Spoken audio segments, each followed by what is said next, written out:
So dito si Kuya Mike Swift, isang pagkakataon na makausap natin si Kuya Mike Swift. So Kuya Mike Swift, mabilis na mga tanong lang tungkol sa picnic games, no? Paano nyo nasimulan itong picnic games? Ano yung kwento and ano yung masishare natin na details sa mga audience din para malaman din nila, mas ma-aware sila ano ba yung story nito? Picnic games po, naumpisahan yan 2014 pa eh. So pang-10 na ito. So bawat picnic games may pinaglalabang kakaiba, may sineselebrate na kakaiba, may temang kakaiba. Pang-10 na ito at siguro Freedom Day yung aming napili, even though yung araw ng kalayaan ay lumipas na dahil umulan. Magaling naman at natuloy siya sa magandang linggo na ito na punong-puno ng energy, good weather, colorful art. So, tuloy-tuloy lang yung pag-connect ng sports, entertainment, art, fashion, music, culture, just bringing everybody together from all parts and aspects of life has always been a goal with picnic games. Now, also, to bring attention sa tenement na hindi naman kompleto sa tulong.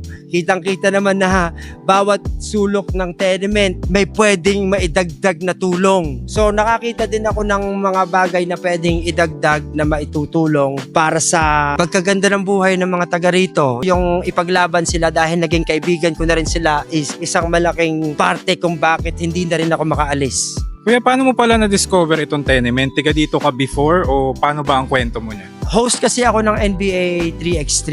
Parte na ng kabuhayan ko yon, MC, hosting basketball games. Maraming players dito na nasali doon. Nakilala ko sila. One day, kinailangan kong mag-ocular dahil sa nakita mong picture sa Instagram na pinost ng Pinoy Hoops, natuklasan ako ng mga malalaking movement sa basketball. Isa na doon yung Nike. So naging Nike Global Ambassador tayo. Isa sa mga naging blessings is dinala ko ito para makita ng Nike para magamit sa isang commercial. Doon nag-umpisa ang relationship ng Mike Swift at Tenement. Sa tuwa ng Tenement, sa idagdag ko na makasali sila sa commercial at makapunta ako dito at madala yung mga artist na paborito nila at kakilala, sina Greyhounds, Reg Rubio, Barangay Tibay, mga tropang rappers, Looney, nagpapabattle rooftop ako sa taas. Connected na rin yun sa lungkot na naranasan ko sa pagkalugi ng Araneta Dreams. Pero hindi sa history, sa pera lang, na dito ako nag-isip kung paraan para makabangon na yung organizing skills na naipakita kong meron ako nung panahon para sa hip-hop, nadala ko para sa Tenement. So, battle rap sa taas, performance sa baba, basketball sa gitna, lahat ng ideas na nakuha ko sa New York, in-implement at in-incorporate ko sa pagkahalo ng aking pagka-Pinoy. Bang! Bang! Bang! Bang! Originality!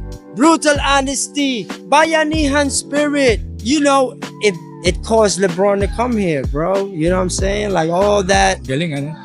Ang galing, ang galing. Hindi mo mahulaan, iyon na lang parang tatrabahuhin. Pag-iisipan, hindi siya basta pumunta pinag-isipan, pinigang strategy kung paano babato dito, Pagdudugtong-dugtong. tatama dito. Boom! LeBron James at the Tenement, not in the itinerary. Now, Ideas clashing, putting it there, putting in front of people, taking wild guesses, making weird proposals. Got them over here, got them over here. now kuya, may mga nabanggit ka kanina na may mga certain issues or mga bagay na pwede pang solusyonan dito. Yes. Kung may mga bagay na pwede nating i-share na pwede ring malaman ng mga audience natin para at least alam din nila yung kwento ng Tenement at gaano to kahalaga sa iyo at sa mga tao na nandito. Sa akin kasi, nakikita ko ang Tenement as parang isang buong Pilipinas. Sa maliit na Mike Swift sa mundo, nakikita ko ang Tenement as isang malaking Pilipinas na pagdahan-dahan ko siyang nililinis, nararamdaman ko na posible siya sa Pilipinas. Malinis natin ang Tenement, magkaka-hope ako na posible siya sa mundo. Kung hindi ako bigyan ng tao ng hope na may makapagbigay ng tubig dito, makapaglinis sa gilid, tayo na ang pinakasikat sa sports na building sa basketball. Hindi man lang makahingi ng tulong, anong pag-asa meron ng Pilipinas kung hindi maipakita ng ating pambato sa mundo, hindi man lang mabigyan ng tornilyo ang putang inang ring. Ha? Ayun, mabilis na interview natin kay Kuya Mike Swift about sa details ng picnic games and also dito sa Tenement. So maraming salamat kay Kuya Mike Swift. Shout out to Kuya Mike Swift.